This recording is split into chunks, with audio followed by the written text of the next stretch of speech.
ఇది కస్తూరి తిలకం. అంటే దీని తర్వాత కూడా ఉంది ఇంకా లలిత అది కూడా ఇంకా నెక్స్ట్ పార్ట్లో సెండ్ చేస్తాను. శుద్ధ ధన్యాస్ రాగం 22nd మేళకత కర్హర్ ప్రియజన్యం. ఇక్కడ స్వరస్థానాలు షడ్జమం, సాధారణ గాంధారం, శుద్ధ మధ్యమం, పంచమం, కైసిక నిషాదం, తరస్థశం. ఇవే స్వరస్థానాలు అవరోహణలో డిసెండింగ్ మేనర్లో వస్తాయి.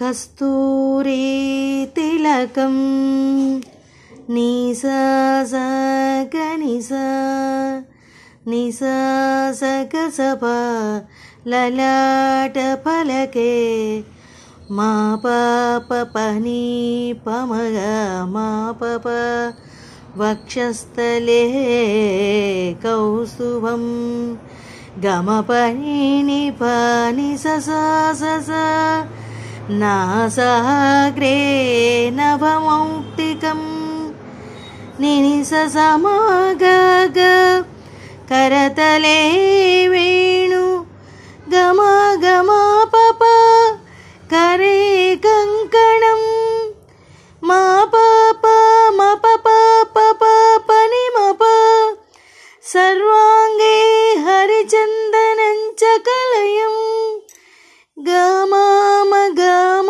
గమ గస కంటే చ ముక్తావళి. నెక్స్ట్ ఇంకా ఉంది, అది ఇంకొక పార్ట్లో సెండ్ చేస్తాను. Thank you. చాలా పెద్ద సాంగ్, చాలా చరణాలన్నీ చాలా ఎక్కువ ఉంటాయి.